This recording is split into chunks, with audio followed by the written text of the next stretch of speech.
d'action. Alléluia. Donc, Tite chapitre 2, le verset 11.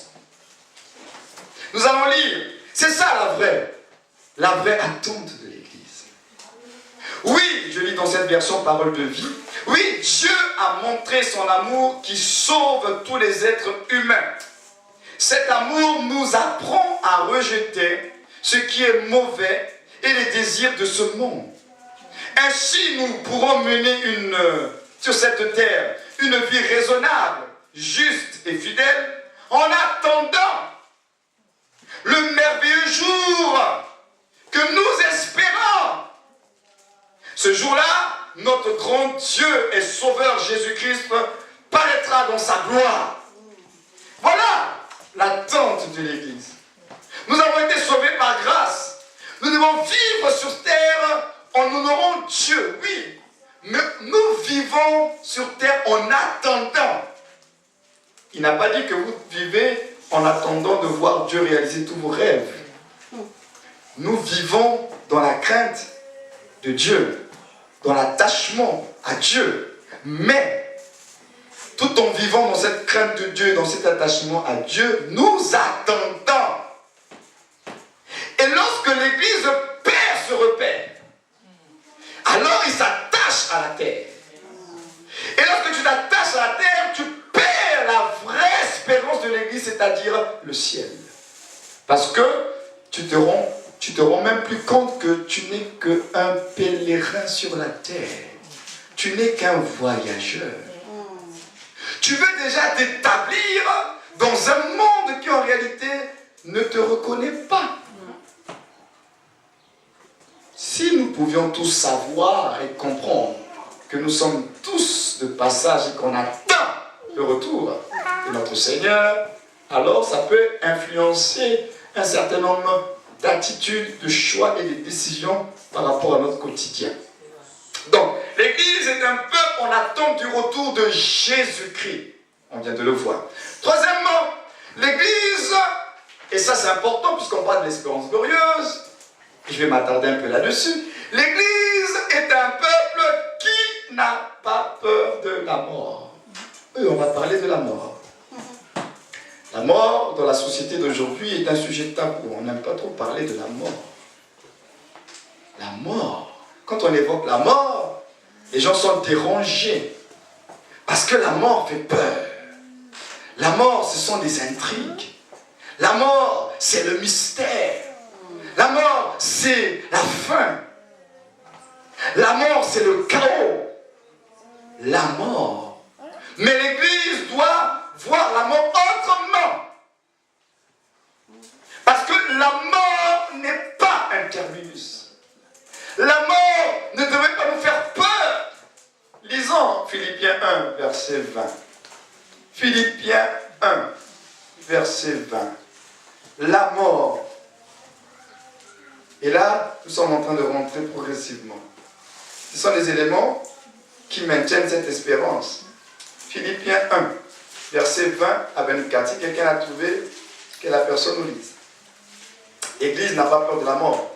La mort n'est pas un sujet qui doit déranger l'Église, parce que notre Seigneur, n'oubliez pas, quand nous parlons de Jésus et de l'œuvre de Jésus, nous oublions rarement qu'il tient les clés de la mort et il a vaincu la mort. Hein? Ça, on n'en parle pas assez. On parle seulement du péché, de Satan. Et quand la Bible prend la peine de préciser que Christ a vaincu la mort et il détient les clés du séjour des morts, c'est quelque chose qui doit faire réfléchir l'Église. Or, nous, cet aspect-là de l'œuvre de Christ est complètement jeté aux oubliettes. On parle que du péché, on parle que de Satan qui a été dépouillé, mais la Bible parle aussi de la mort. La mort a été vaincue. Et nous, on ne veut pas entendre parler de la mort quand on parle de la mort. Voilà. On va parler de quoi aujourd'hui? Philippiens 1, que quelqu'un nous lise. 20 à 24. Est-ce qu'on a parole vivante? J'ai ma parole vivante, mais qui est dans mon sac. Les autres, vous avez parole vivante là? Philippiens 1, versets 20 à 24. Ok. Merci. Est-ce que, mais on peut lire quand même, parce que je ne vais pas faire toute la lecture. Qui peut lire Philippiens? Versets 20 à 24. Selon ma ferme attente et à l'assurance de l'Esprit de Jésus-Christ, selon ma ferme attente et mon espérance, je n'aurai honte de mon espérance. Je n'aurai honte de rien. Mais maintenant, comme toujours, Christ sera glorifié dans mon corps, avec une pleine assurance, soit par ma vie, soit par ma mort. Car Christ est ma vie. Et mourir m'est un gain. Mais s'il est utile pour œuvrer, pour œuvre que je vive dans la chair, je ne saurais dire ce que je dois préférer. Amen. Je vais lire vos paroles de vie. Je désire que cela arrive et je l'espère vivement. Je ne le regretterai pas, au contraire, je garde une grande confiance. Aujourd'hui comme toujours, on verra en moi que le Christ est grand, soit par ma vie, soit par ma mort. Oui, pour moi, vivre, c'est le Christ. Et si je dois mourir, j'y gagne. Mais si en continuant à vivre, je peux faire un travail utile, je ne sais pas quoi choisir. Je suis tiré des deux côtés. J'ai envie de quitter cette vie pour être avec le Christ, et c'est en effet beaucoup mieux.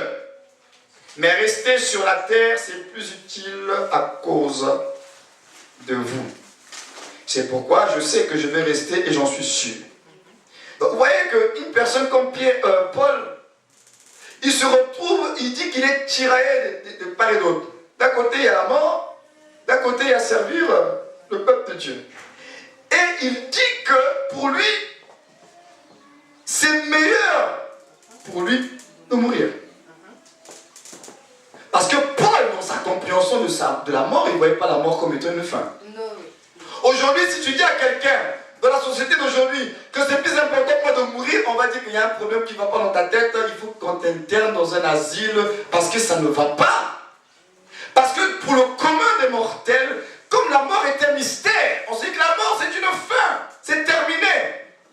Mais le regard que Paul avait, c'est qu'il savait très bien que la mort n'était qu'un passage, une transition qui devait l'introduire dans autre chose. Et c'est ça ce que nous, en tant qu'Église, on doit comprendre. La mort ne doit pas nous faire peur. Parce que le but de Dieu, c'est pas que tu vives longtemps dans le corps charnel.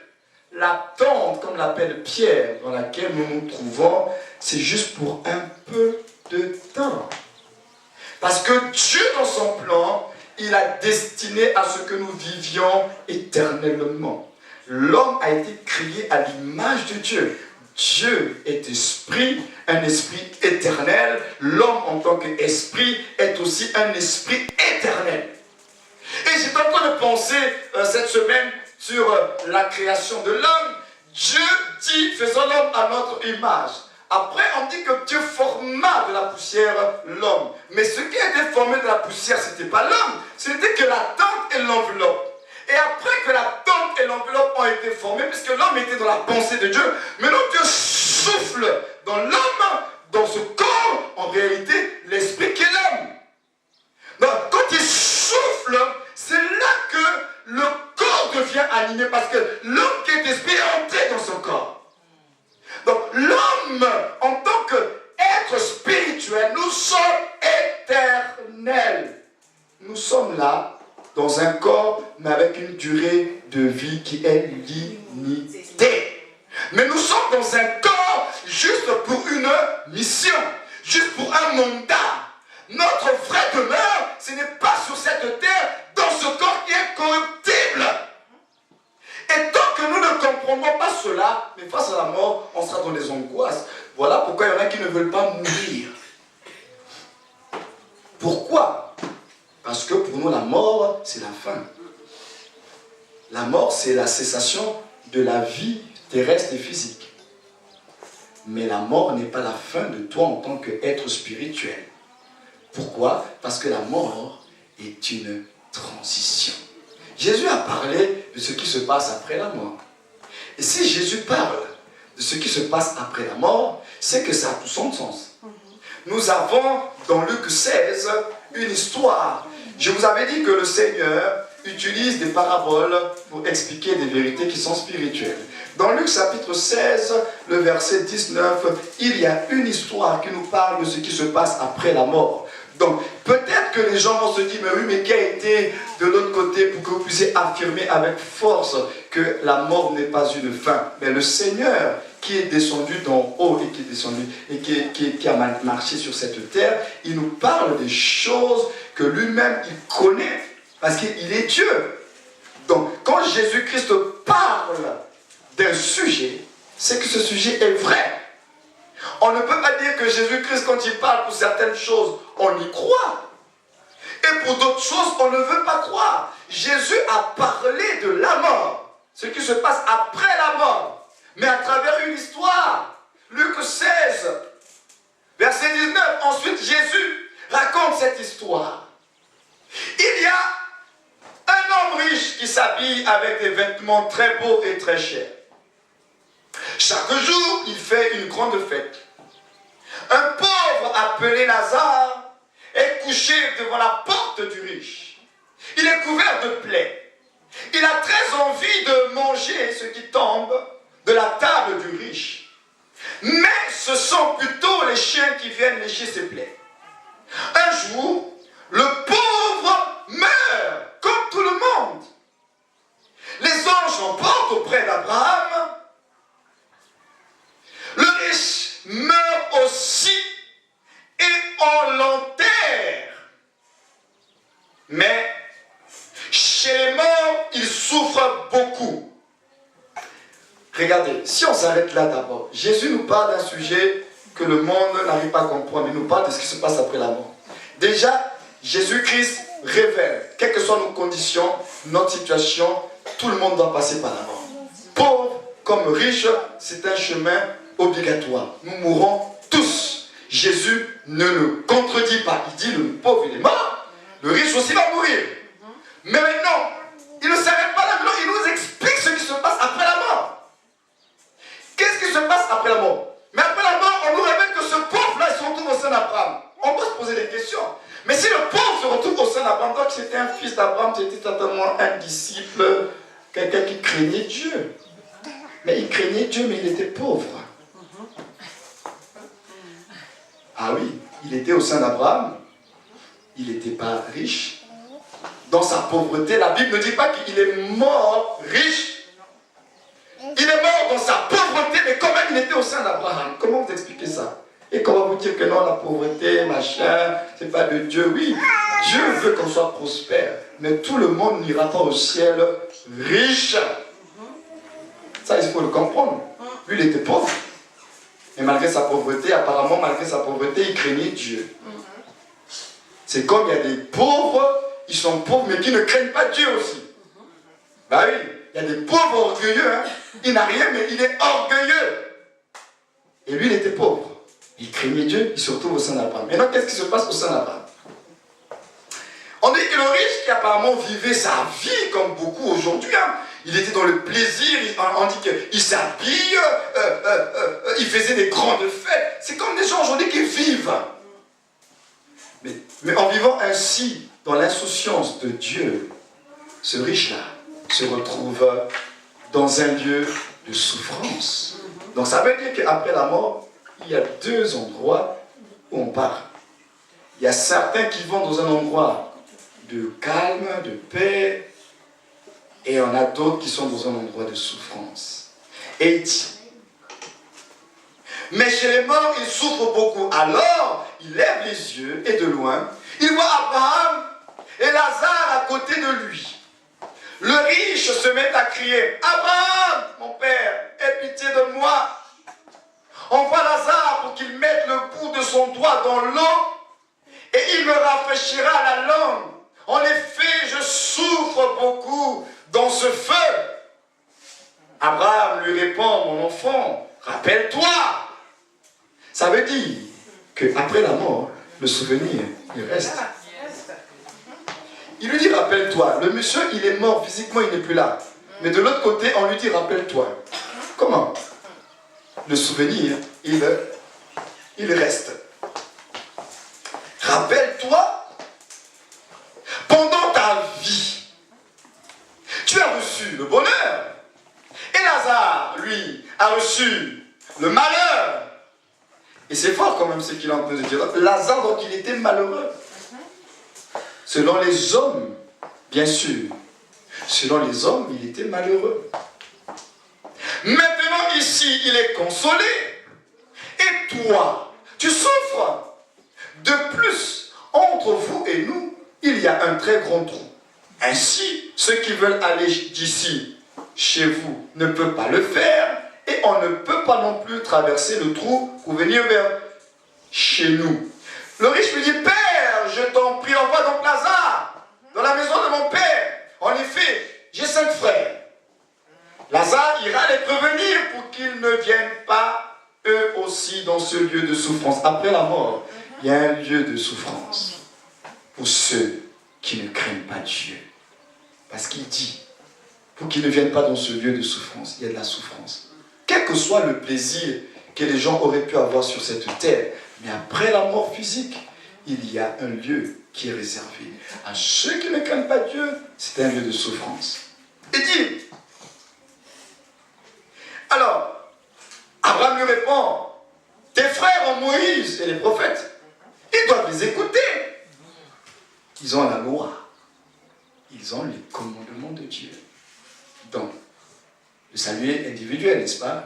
Si vous n'écoutez pas la parole de Dieu, vous n'écoutez pas les commandements de Dieu, vous devenez responsable pour votre propre vie. Ils ont les commandements, il dit. Ils ont la loi. Qu'ils écoutent la loi. Et là, j'aimerais ouvrir une parenthèse, ça me revient dans l'esprit, parce que je me rends compte que finalement, vous savez, ce qui amène une personne à servir Dieu, à s'attacher à Dieu et à se consacrer à Dieu, ce ne sont pas les miracles. Hein? Non. Parce que si le miracle ou bien le surnaturel amenait les gens à se consacrer à Dieu, Israël n'allait pas être repère dans le désert. Parce que ce que Dieu a fait en Égypte et dans le désert là, malgré cela, il continue à se détourner de Dieu, malgré le miraculeux. Le miracle, c'est pas ça quand même quelqu'un s'attacher à Dieu. Donc on peut vivre des miracles, faire du bruit, faire ressusciter les morts, mais le cœur de l'homme reste ce qu'il est. Il faut comprendre son état, la vraie repentance, la parole de Dieu. Il faut la saisir et marcher avec elle. Si c'est seulement les miracles, là, je vous assure, hein, il y a beaucoup de gens qui font des miracles, mais combien sont attachés à Dieu? Et même pas le miraculeux. Hein. Et quand j'étais en train de méditer, j'ai dit, Seigneur, mais c'est vrai, les gens ne comprennent pas. On veut faire des miracles, c'est bien beau de faire des miracles. Les miracles amènent les gens au Seigneur, mais après, il faut qu'ils reçoivent la parole, qu'ils l'acceptent et qu'ils se laissent briser par cette parole-là et qu'ils marchent selon cette parole. Et c'est ça qui va t'amener à être changé, transformé. Mais si ce n'est que le miracle là, le miracle n'emmène pas quelqu'un à s'attacher au Seigneur. Donc c'était vraiment une parenthèse pour le dire que les gens, ils ont la loi, ils ont les prophètes qu'ils écoutent. Parce que même si Lazare, c'est ce qu'il dit, même si Lazare était ressuscité, c'est un miracle. Lazare est ressuscité, il vient vers ses frères. Mais Lazare, tu étais mort. Mais comment tu as fait pour venir à la vie? Oui, bon, je me suis retrouvé dans un endroit, il y a votre frère qui m'a dit, changez votre manière de vivre. Et ils ont dit à la loi. Même si Lazare est ressuscité, c'est ce qu'il est en train de dire. Même si Lazare, un miracle s'opérait, la loi était déjà là, la parole était déjà là. S'ils ne croient pas en la parole, ce n'est pas la résurrection de Lazare qu'ils vont croire. Parce qu'on le voit, le miracle, Dieu, il est plus intelligent que nous. Il sait que l'homme ne change pas à cause du miracle. Le miracle, c'est juste un moyen d'attirer les hommes. Mais ce n'est pas le miracle qui va te changer. Tu vas dire, ah, maintenant je vais servir Dieu. Non. Dieu, avec ce qu'il a fait en Égypte, là, j'étais en train de méditer, mais Seigneur, ils ont vu ta main. Cette puissance de l'Égypte, là. Première puissance mondiale. Ils ont vu ce que tu as fait. Ils ont vu la mer s'ouvrir en deux. Ils ont vu cette colonne de nuit. Ils ont vécu dans le surnaturel, ce peuple-là. Malgré tout le surnaturel, ils n'étaient pas attachés à toi. Comment le surnaturel n'a-t-il pas amené la crainte de Dieu? Oui, le surnaturel a amené la crainte de Dieu juste pour un temps. C'est-à-dire que quand l'événement s'est produit là, on a un peu cette crainte de Dieu. C'est un peu ce qui se passe dans nos églises. Hein. Quand il y a comme des mouvements de l'esprit là, il y a des choses qui se passent, des gens commencent à crier, sauter, tomber. On a une espèce de crainte de Dieu là. On est un peu dépassé par les événements. Mais c'est juste un feu de paille parce que c'est pour un temps. Le miracle opère, les gens sont étonnés, mais après, on a oublié. Donc le miracle ne peut pas ramener quelqu'un à se consacrer à Dieu. Et il dit, tes frères en Moïse et les prophètes, ils doivent les écouter. Le riche lui dit, Abraham, mon père, cela ne suffit pas. Vous vous rendez compte de ce qu'il est en train de dire? Il dit, ça ne suffit pas. Moi, j'aimerais dire que la parole de Dieu est suffisante. C'est elle qui est le fondement. Une expérience ne peut pas remplacer la parole de Dieu. Ah non, elle est suffisante, la parole de Dieu. Il dit, ça ne suffit pas. Si quelqu'un de chez les morts vient les voir, ils changeront leur vie. Mais Abraham lui dit, ils n'écoutent pas Moïse ni les prophètes, alors même si quelqu'un se lève de la mort, ils ne seront pas convaincus. Jésus a parlé de la mort. La mort n'est pas le terminus. La mort est une réalité. Mais ce n'est pas une finalité ni une fatalité. La mort, c'est un passage. C'est un passage à une nouvelle vie qu'on appelle éternité.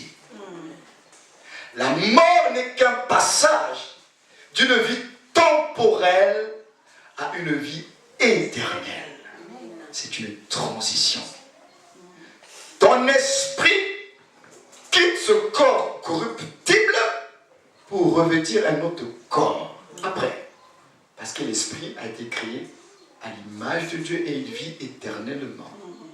Mais non, cette éternité-là avec qui? Avec Dieu ou en dehors de Dieu? C'est ça la vraie question qu'il faut se poser. Donc, ça, on reviendra là-dessus tout à l'heure. L'Église, en dehors du fait que c'est un peuple qui ne craint pas la mort, c'est un peuple qui est destiné, et c'est là qu'on fait la chute de mon séminaire, c'est un peuple qui est destiné à être comme Christ. Et pourquoi nous devons comprendre ça? Parce qu'il y a des déclinaisons que je vais évoquer tout à l'heure. Ça veut dire quoi, destiné à être comme Christ? Puisque nous parlons, on dit Christ en vous l'espérance de la gloire. De quelle gloire il s'agit? Nous sommes dans Romains. Lisons Romains. Romains 8. Romains 8. L'Église est un peuple qui est destiné à être comme Christ. Parce que Christ est notre espérance. Mais de quelle espérance il s'agit? Romains 8. Une personne nous lise du verset 29 au verset 30. Romains 8, verset 29 au verset 30.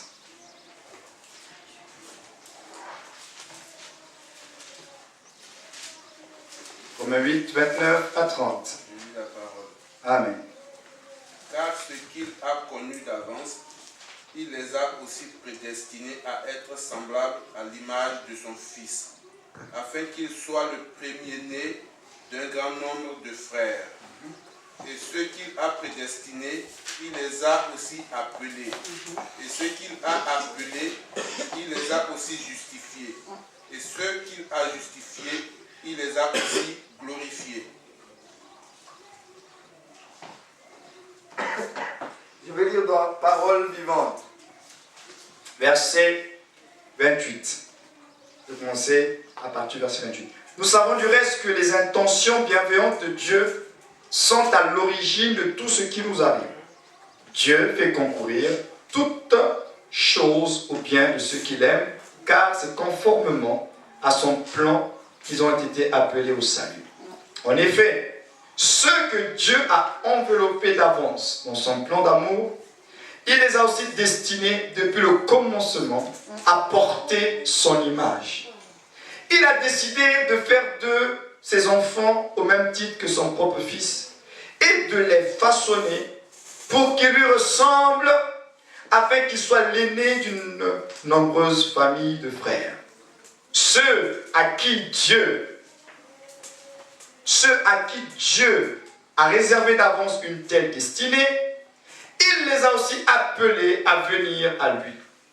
Ceux auxquels il a adressé son appel ont aussi été déclarés justes. Et ceux qu'il a fait accéder à cette justice et à cette vie nouvelle ont été revêtus de la beauté de la sainteté, Dieu leur a accordé leur part de la gloire céleste. Ça c'est parole vivante. Je vais lire cela en parole de vie. Parole de vie dit ceci. Nous savons encore une chose, Dieu fait tout pour le bien de ceux qui ont de l'amour pour lui. Ceux-là, il les a appelés selon son projet. En effet, ceux que Dieu a choisis d'avance, il a aussi décidé d'avance de les faire ressembler à son Fils. Ainsi, son Fils sera l'aîné d'une grande famille. Ceux que Dieu a choisis d'avance, il les a aussi appelés. Ceux qu'il a appelés, il les a aussi rendus justes. Et ceux qu'il a rendus justes, il leur a aussi donné sa gloire. Voilà. Nous sommes destinés à être comme notre Seigneur Jésus. Premièrement, si nous sommes destinés à être comme notre Seigneur Jésus, nous devons comprendre que nous sommes appelés également à ressusciter d'entre les morts. La résurrection des morts. C'est pourquoi tout à l'heure on a parlé de la mort et je fais la suite. Parce que alors finalement, puisque tout le monde meurt, mais la Bible nous fait comprendre que pour nous qui sommes l'Église, puisqu'on a vu bien avant que l'attente de l'Église, c'est le retour de Jésus. Nous attendons le retour de Jésus. Mais ce retour de Jésus-là va se faire de telle sorte qu'il y aura des personnes lors de ce retour-là qui seront encore en vie. Et d'autres personnes qui ne seront pas en vie. Maintenant, parce qu'aujourd'hui Jésus n'est pas encore revenu, hein, les apôtres et les autres, ils sont morts, n'est-ce pas? Jésus n'est pas revenu, mais ces gens, ils sont morts. Les grands réformateurs de l'histoire, ils ne sont plus, n'est-ce pas? Jésus n'est pas encore revenu. Donc ça dit que quand Jésus va revenir, effectivement, nous avons aujourd'hui des personnes qui sont déjà mortes en Christ, et il y a des personnes qui sont en vie, mais tout en étant en Christ. C'est-à-dire nous autres pour le moment. Maintenant, lorsque Jésus reviendra, la bonne nouvelle, c'est quoi? C'est que les morts, puisque ceux qui sont morts, je vous l'avais dit, quand nous mourrons en Christ, nous allons en salle d'attente comme Lazare, dans un lieu qu'on appelle le paradis, un lieu de paix, de calme, en attendant la résurrection. C'est ce lieu de repos après la mort que le chrétien, il va aller pour un temps. Donc, nous sommes dans une salle d'attente, dans une transition. Maintenant, quand Christ reviendra, les morts en Christ entendront le son de la trompette, ils ressusciteront. Donc, la bonne nouvelle pour ceux qui sont morts en Christ, et pour ceux qui sont encore vivants en Christ et qui peut-être mourront avant que Christ revienne, la bonne nouvelle c'est que tous ceux qui meurent en Christ ressusciteront. Ah oui, c'est une bonne nouvelle, c'est pas une bonne nouvelle ça. Si à la résurrection, donc ça veut dire que la mort physique n'est pas une finalité. Ça t'emmène dans le repos. T'as pas envie d'être reposé vraiment? Avec les difficultés qu'il y a sur la terre actuelle, là, qui ne veut pas se reposer? Il y en a un qui font les prières, Seigneur, prends-moi, Seigneur, viens vite. Pourquoi? Parce que la vie devient de plus en plus difficile. Donc, celui qui meurt en Christ, il doit comprendre que la mort en Christ l'introduit dans un lieu de repos. Et quand Christ reviendra, tu ressusciteras. Maintenant, ceux qui seront en vie quand Christ reviendra, à ce moment-là, qu'est-ce qui va se passer? La Bible dit que les vivants ne vont pas précéder, devancer les morts. Dieu est juste. Les vivants ne vont pas devancer les morts. Ceux qui sont vivants, si Jésus revenait maintenant, la Bible dit que nous serons transformés. Pourquoi? Parce que la chair et le sang ne peuvent pas hériter le royaume de Dieu. Ta chair, le corps dans lequel tu vis, il est corruptible pour le moment. C'est un corps qui ne peut pas rentrer dans la présence de Dieu. C'est pourquoi lors de la résurrection de Christ, il avait un autre corps. De par l'apparence, il avait le même corps, mais les propriétés de ce corps étaient différentes. Pourquoi? Parce que la Bible dit que nous avons passé d'un corps de péché à un corps glorieux. Le corps glorieux, c'est ce corps incorruptible que nous allons recevoir pour aller rencontrer le Seigneur. Parce que ce corps-là ne peut pas. Je vous prends un exemple. Même certaines expériences spirituelles. Vous avez remarqué, pour certaines personnes qui les ont expérimentées, il y a des expériences spirituelles que dans ta chair, tu ne peux pas supporter. Vous sentez la chair de vous êtes mal à l'aise. Votre corps, là, n'a pas été conçu pour être dans la présence de Dieu. Même dans la présence de Dieu, lorsqu'on y entre vraiment pleinement, vous sentez que même le corps n'arrive pas à supporter. On ne peut pas, dans ce corps-là, corruptible, être en présence de ce Dieu saint. C'est pas possible. Il y a Dieu quelque chose qui va se passer, qui va déranger, parce qu'il y a le péché dans le corps, il y a le péché. C'est pourquoi, lorsque Jésus reviendra, ceux qui sont morts en Christ ressusciteront. Ceux qui sont vivants en Christ seront transformés. C'est-à-dire que ceux qui sont morts en Christ, ils vont ressusciter avec un corps transformé. Nous qui sommes vivants en Christ, nous serons transformés dans un nouveau corps, le corps de gloire qui nous est destiné. Et alors, à ce moment-là, nous allons rencontrer notre Seigneur dans les airs. Et ça, c'est une bonne nouvelle. Donc, face à cela, comment avoir peur de la mort? Comment se dire que l'avenir est incertain? Alors que pour celui qui est en Christ, celui qui a fait la paix avec Dieu, il sait qu'il est appelé à vivre éternellement avec son Seigneur. Mais pas dans ce corps-là de faiblesse, mais dans un nouveau corps. Donc, résurrection, transformation, glorification de nos corps. Glorification et finalement, c'est l'éternité avec Dieu. C'est ça l'espérance de l'Église.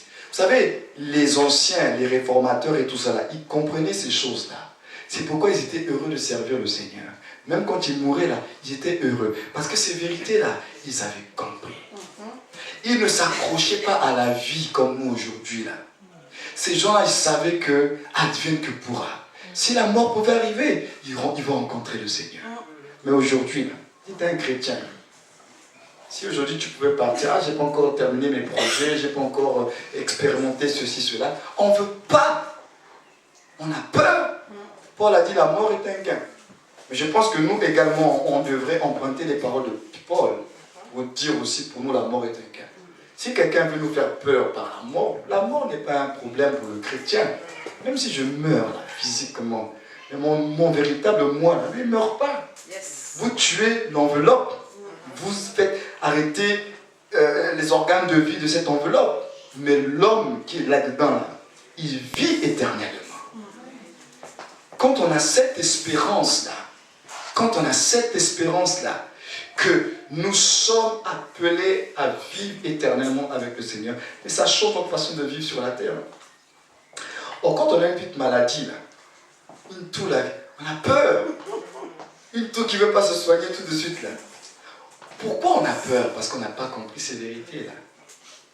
Mais qu'importe ce qui peut t'arriver, si tu comprends que ce qui est important pour Dieu, ce n'est pas comment tu vas quitter cette terre pour aller dans la salle d'attente. Hein?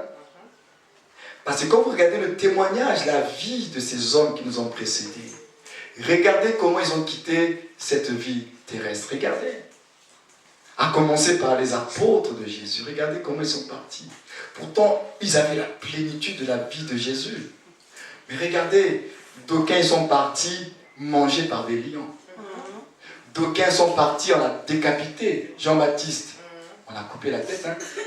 D'aucuns ils sont partis, on les a attachés à des chevaux, ils ont été démembrés.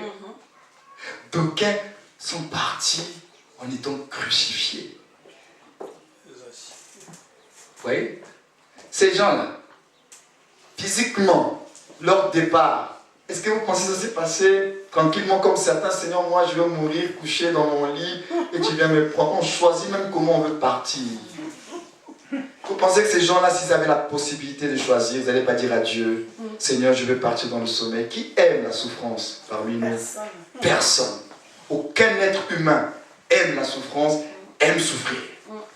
Mais ces gens-là, regardez comment ils ont fait, leur départ s'est fait. De la terre à l'éternité. Regardez. Et nous aujourd'hui, on a une petite toux, une petite maladie, et déjà on est angoissé. Non, ne sois pas angoissé. Prie Dieu. Dieu est le Dieu qui guérit. C'est le Dieu qui délivre. Maintenant, si tu as tout fait, tu as prié, tu as manifesté ta foi, tout, Dieu t'a laissé là-dedans. N'aie pas peur. Peut-être qu'il va te dire comme Paul, ma grâce te suffit. Serre-moi dans cet état-là. Parce que c'est Dieu qui fait l'œuvre à travers nos vies. Hein. C'est pas nous. Comprenez? Donc, finalement, il faut que nous comprenions que ce sujet de la mort, il est important. La résurrection de nos corps, la transformation, c'est important. Et enfin, nous allons terminer par l'Église. On a dit, appelé à être comme Christ, participer à la résurrection, transformation, glorification. L'Église, nous devons savoir également qu'en tant qu'Église, nous sommes un peuple citoyen d'un pays appelé le ciel. Et c'est de ça dont on va terminer.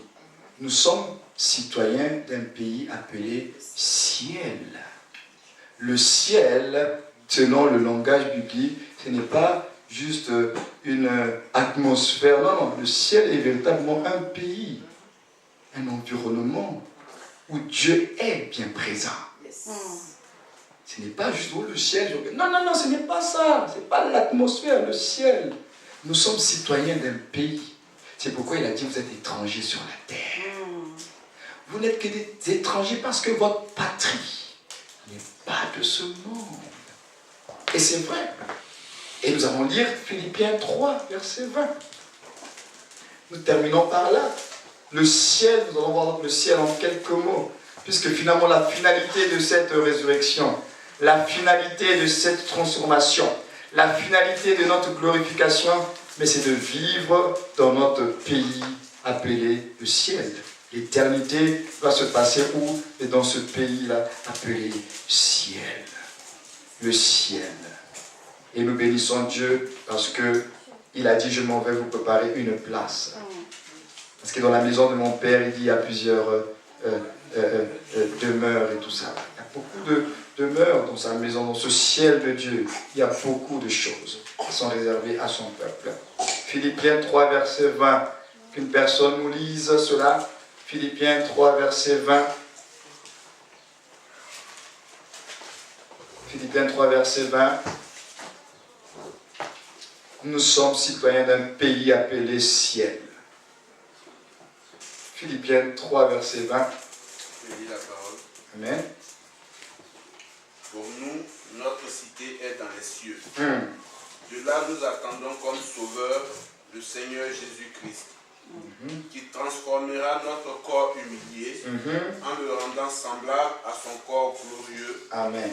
Par le pouvoir efficace qu'il a de s'assujettir toutes choses. Amen. Vous avez vu ce passage, comment il est riche? Luc 10, verset 20.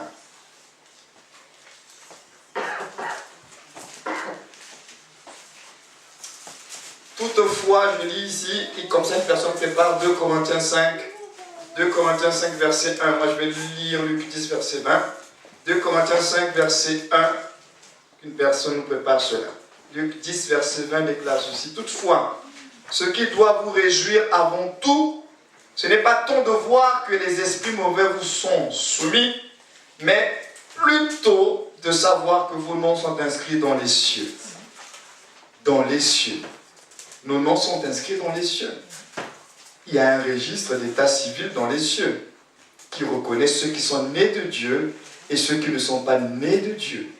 Et donc c'est pourquoi finalement le Seigneur fait comprendre à ses disciples ce qui est essentiel.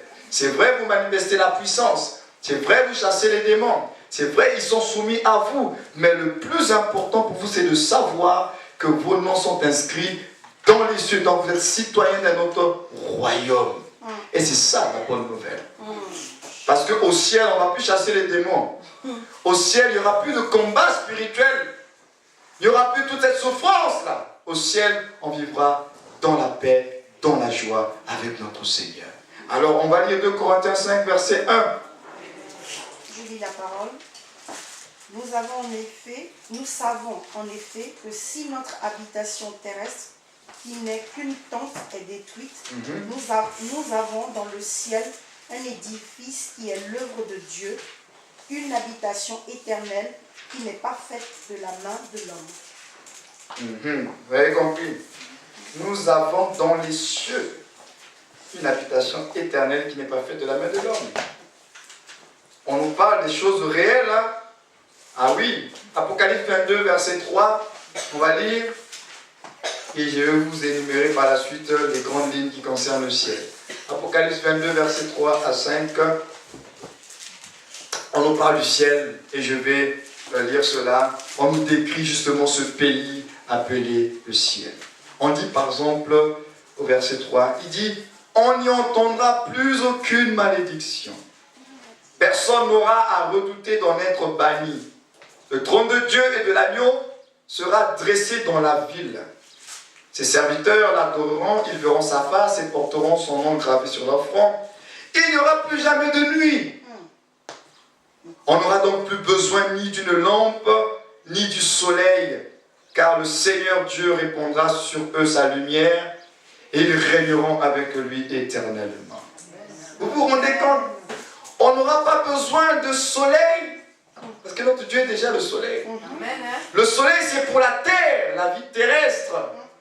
Mais au ciel, on n'aura pas besoin de soleil, pas besoin de nuit, pas besoin d'hiver, de printemps, d'automne. On n'aura plus besoin de cela parce que c'est une autre atmosphère de vie. Et ça, c'est important de le savoir. Donc, premièrement, ce que nous comprenons par rapport à ce fameux ciel, on nous fait comprendre à travers la parole de Dieu que le ciel, c'est d'abord, c'est un royaume. Mais un royaume éternel qui n'a pas de fin.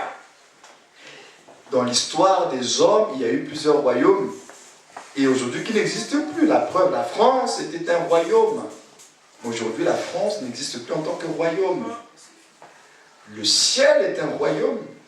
Un royaume inébranlable, un royaume qui n'a pas de fin. Un royaume qui est éternel. C'est pourquoi nous lisons dans 2 Pierre 1, verset 11. 2 Pierre 1, verset 11. Pour qu'au sortir de là, que vous puissiez, ma prière, c'est qu'au sortir de là, c'est que nous puissions vraiment aimer notre destination finale. Que nous puissions avoir cet amour-là, de se dire, mais le ciel en question, donc c'était ça. Peut-être qu'avant c'était vague, on me parlait du ciel, mais là je découvre le ciel sous une autre facette et je suis heureux d'appartenir à ce royaume de Dieu. 2 Pierre 1, verset 11. Nous lisons la parole du Seigneur, le ciel. 2 Pierre 1, verset 11, ici, il est dit ceci, dans parole vivante. À partir du verset 10, « Mes frères, Dieu vous a choisis et vous a appelés, et donc d'autant plus de zèle pour confirmer et affermir par votre vie cette vocation et cet appel. Car si vous agissez ainsi, vous ne ferez jamais de faux pas. Et Dieu vous ouvrira grandes les portes du royaume éternel de notre Seigneur et Sauveur Jésus-Christ. » C'est un royaume du ciel. C'est le royaume de notre Seigneur. Et vous lirez à la maison Hébreux 12, verset 28, qui nous parle encore que c'est un royaume. C'est un royaume. Le ciel, c'est un royaume. C'est pourquoi on dit qu'il a fait de nous des rois et des prêtres pour Dieu. Parce que nous appartenons au royaume. Et quand Ponce Pilate lui a posé la question, est-ce que tu es roi?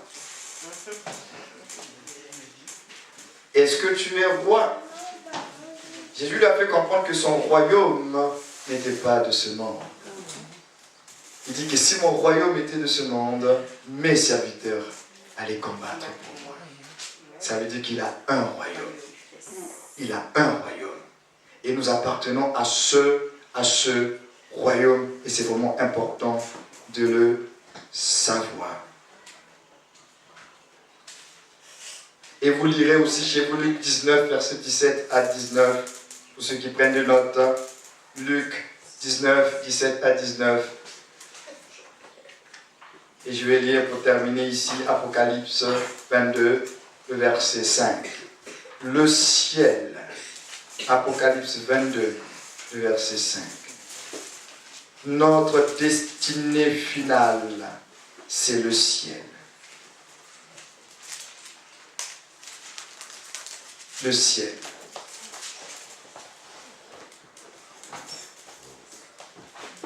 D'ailleurs, on a lu déjà tout à l'heure, Apocalypse 22. Donc, le ciel, c'est un royaume. Deuxième vérité sur le ciel, on dit que c'est la maison du Père. C'est un royaume, mais le ciel, c'est la maison du Père. La maison du Père. Deuxième vérité. La maison du Père, c'est le ciel. C'est là que Dieu habite. C'est notre demeure. C'est là où se trouve notre Seigneur Jésus. La maison du Père. Il y a beaucoup de passages à énumérer là-dessus, mais je ne vais pas les énumérer. Hébreux 13, verset 14, vous allez noter. Hébreux 13, verset 14.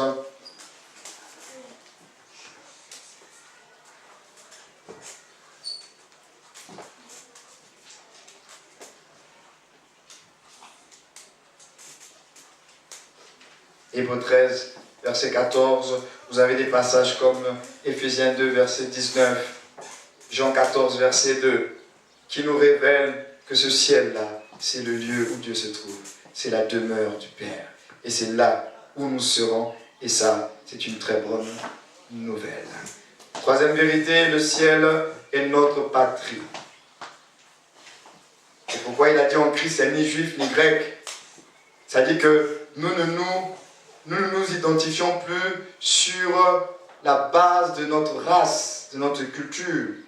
Parce que celui qui est né de Dieu, il dépend maintenant de sa nouvelle identité en Christ.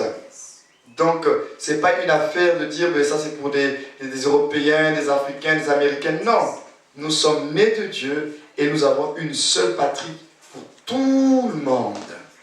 Et cette patrie, c'est le ciel. Nous avons ici-bas, les patries que nous avons sont les patries temporelles. Ce sont les patries qui sont liées à notre être physique.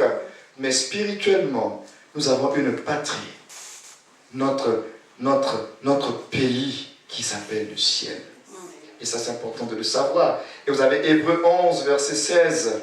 Hébreux 11, le verset 16, qui nous parle de cela. Hébreux 11, le verset 16, que je vais lire. Hébreux 11, le verset 16. Non, en fait, d'ailleurs, à partir du verset 14, on dit des gens qui parlent ainsi font comprendre par là qu'ils sont en quête d'une patrie. En effet, s'ils avaient eu la nostalgie du pays dont ils venaient, qu'est-ce qui les empêchait d'y retourner? Non, en fait, c'est une meilleure patrie qu'ils désiraient, c'est-à-dire la patrie céleste. Aussi Dieu ne juge-t-il pas indigne de lui de se faire appeler leur Dieu? Le Dieu d'Abraham, d'Isaac et de Jacob, et il leur a préparé une cité dans les cieux, une patrie. Notre patrie est céleste. Nous appartenons au ciel. Quatrième vérité, le ciel, c'est un environnement, c'est une maison de joie, la demeure de la joie. On dit l'endroit des noces et de la joie éternelle. Lieu de réjouissance. Lieu de réjouissance, Apocalypse 19, verset 7. C'est le lieu de réjouissance. Parce que sur la terre, il y a trop de souffrance. C'est un lieu de réjouissance parce que Dieu doit consoler son peuple. Nous devons vivre une joie éternelle. Et cela est possible. On a du mal à vivre une joie perpétuelle sur la terre. Parce que quelquefois, avec les difficultés que l'on rencontre, on est triste, on a de la joie, on lutte encore parce qu'on a la chair. Mais au ciel, la joie, elle sera éternelle. Vous vous rendez compte? Et ça ne donne pas envie d'y aller, vraiment. Là où la joie est éternelle. On veut tous être heureux tout le temps. Quelquefois, quand on vit des moments, des bons moments dans la vie, même aujourd'hui, dans le langage des hommes, on aimerait que ça dure. N'est-ce pas? Mais comme sur la terre, les choses ne durent pas, ne sont pas éternelles. Après, on vit encore d'autres défis. Mais là, il nous dit que là où nous devons aller là-bas, c'est 24 heures sur 24, de janvier à janvier, même s'il n'y aura pas de janvier, mais c'est la joie éternelle. C'est la paix éternelle avec Dieu. Et ça devrait nous motiver à y aller, hein? Parce que si on ne veut pas y aller, on va rester ici. Et donc, acceptons tout ce qui se passe sur la terre. Parce que c'est dur, hein, la vie sur la terre, elle n'est pas facile. Hein. Ce qui fait qu'on nous crie, oh Dieu, soutiens-moi, oh Dieu, aide-moi. Parce que sur la terre, ce n'est pas notre patrie. C'est un lieu, le ciel, c'est un lieu sans péché. Plus de péché, plus de malédiction avec toutes leurs conséquences. Au ciel, c'est vraiment la pureté. Il n'y aura pas de péché. Au ciel, il n'y aura pas de clan. Au ciel, il n'y aura pas de querelle. Au ciel, il n'y aura pas de jalousie. Il n'y aura pas de mensonge. Il n'y aura pas de haine. Il n'y aura pas de... Non, au ciel, c'est un lieu sans péché. Et un endroit comme ça, là, on n'a pas envie d'y aller vraiment. Au ciel, c'est l'amour, c'est la justice, c'est la bonté. Tous les Célestins et les Célestines sont des hommes qui sont remplis de bonté, de paix, d'amour. Il n'y aura plus ces racines d'amertume dans nos cœurs, parce que celui qui va arriver à y aller, donc ça veut dire qu'il aura déjà un corps qui est transformé. Et ce nouveau corps glorieux-là ne permettra pas aucune racine de péché. C'est pourquoi le plus important pour nous, c'est quand Jésus va revenir. Parce que lorsque nous serons enlevés, c'est là que tout va commencer. Hein? Donc c'est important de se préparer finalement. Parce que si on loupe là, si on loupe l'enlèvement, on fait comment? On n'a pas droit à cet endroit, à moins qu'il faut attendre le deuxième tour, et ça va être compliqué. Après le moment de tribulation là. Donc c'est maintenant que nous devons travailler à notre salut, comme dit l'Écriture. C'est important tout ça. Être dans un endroit où tu vis avec quelqu'un sans te poser la question, est-ce que lui là vraiment il m'aime pas? Est-ce qu'il va me faire un coup bas ou pas? Est-ce qu'il est sincère, il n'est pas sincère? Tu n'auras plus le temps de te poser la question parce que le ciel c'est la pureté. Les gens seront dans la lumière, dans la transparence, dans la vérité. C'est ça notre pays. Et nous devons être fiers de ce pays-là. Le ciel. Un lieu sans péché. Et deux dernières choses, et ça c'est important que vous puissiez le savoir, le ciel aussi c'est le lieu du couronnement. Même si ce n'est pas la quête de ta vie, mais tu dois savoir que la façon dont tu sers Dieu aujourd'hui, là, tu es destiné à être couronné. Ah oui, c'est le lieu du couronnement, lisons cela dans 2 Timothée. 2 Timothée. On va être couronné. Que tu le veuilles ou non, un roi, il a la couronne ou pas? Alors s'il a fait de nous des rois, pourquoi tu ne veux pas porter la couronne? Fallait dire seulement, Seigneur, moi j'accepte seulement d'être un prêtre. Parce qu'il a dit, il a fait des rois et des prêtres. Bon Seigneur, moi je veux juste rester prêtre. La royauté là, c'est pas pour moi. Non, la Bible parle, il y a les gens là, ils jetaient pas leur couronne là, devant l'agneau. Ils étaient couronnés, oui ou non? La couronne nous est destinée, c'est pas un péché. Voilà, donc 2 Timothée 4, le verset 7. Lieu du couronnement. Nous allons être couronnés. Et ça doit nous motiver. Moi, je pense que notre Dieu est un grand motivateur. Hein? Où on est compte que si nous, il n'avait pas dit toutes ces choses, est-ce que ça va motiver les gens? Il a dit des choses indirectement pour motiver les gens. Parce qu'il sait que l'homme a besoin d'être motivé et encouragé. Dieu nous connaît mieux que nous-mêmes. Sinon la Bible ne nous parlerait pas de tout ça, des récompenses, des couronnes. La Bible ne veut même pas en parler. La Bible ne veut même pas nous expliquer la beauté de cette fameuse ville-là. Pourquoi la Bible dit que voilà, il y aura de l'or partout, des diamants? Pourquoi la Bible donne tous ces détails-là? C'est pour nous inciter, pour nous motiver à y aller. Sinon le Seigneur a laissé dire qu'il y a un ciel. Voilà, et ce moment-là, il y a le ciel. Mais tu n'arrives même pas à le ciel en question, c'est quoi? Il prend des images pour te motiver. Dieu est un grand motivateur, hein. Il est le premier à nous motiver, je vous assure. Hein. 2 Timothée 4, verset 7, il dit ceci, apôtre Paul.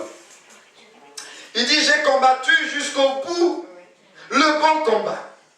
Il dit, j'ai achevé ma course, je suis resté fidèle à ma foi. La couronne de la victoire, c'est-à-dire la justice parfaite et éternelle, est déjà préparée pour moi. Il ne me reste plus qu'à la recevoir. Le Seigneur, le juste juge, me la remettra au jour du jugement. Ce n'est pas à moi seul qu'il la donnera, mais à tous ceux qui auront porté dans leur cœur l'attente joyeuse de son avènement. Donc ceux qui attendent Dieu là, en se sanctifiant, en se purifiant, parce que c'est dans cet état-là qu'ils seront enlevés, mais ceux-là, ils seront couronnés, dit Paul. Et ça doit nous encourager. Nous serons couronnés.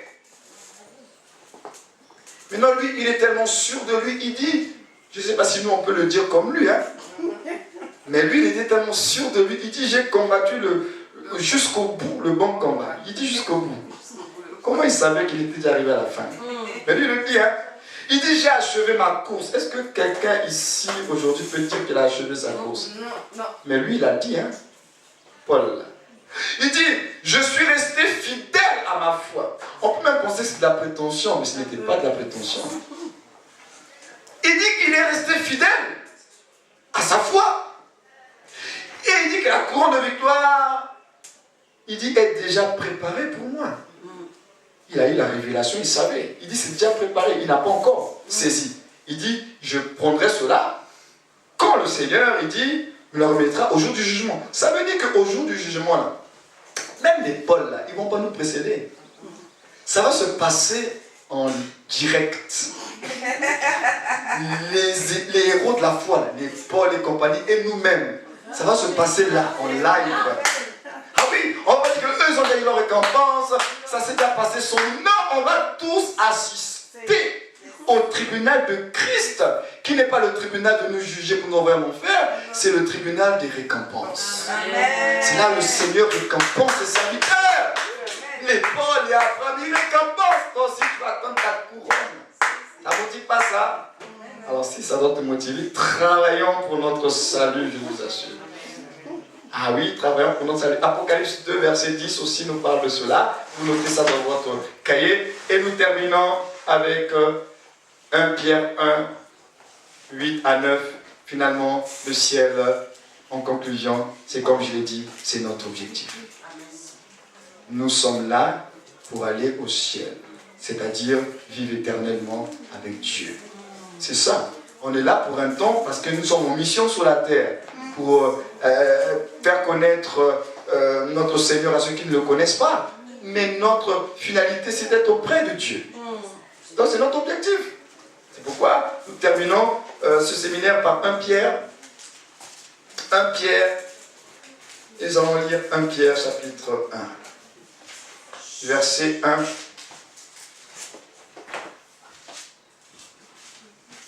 Mais je vais plutôt commencer du verset 3 au verset 9 et après on va prier.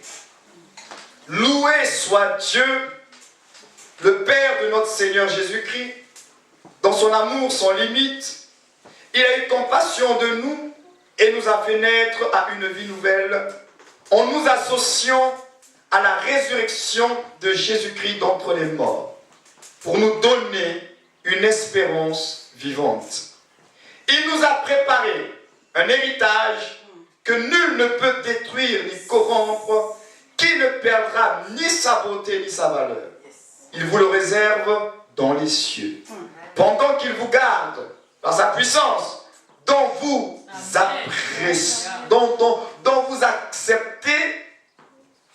acceptez l'emprise avec foi pour le salut complet et définitif. Ce salut est déjà prêt, mais il ne sera dévoilé qu'à la fin des temps.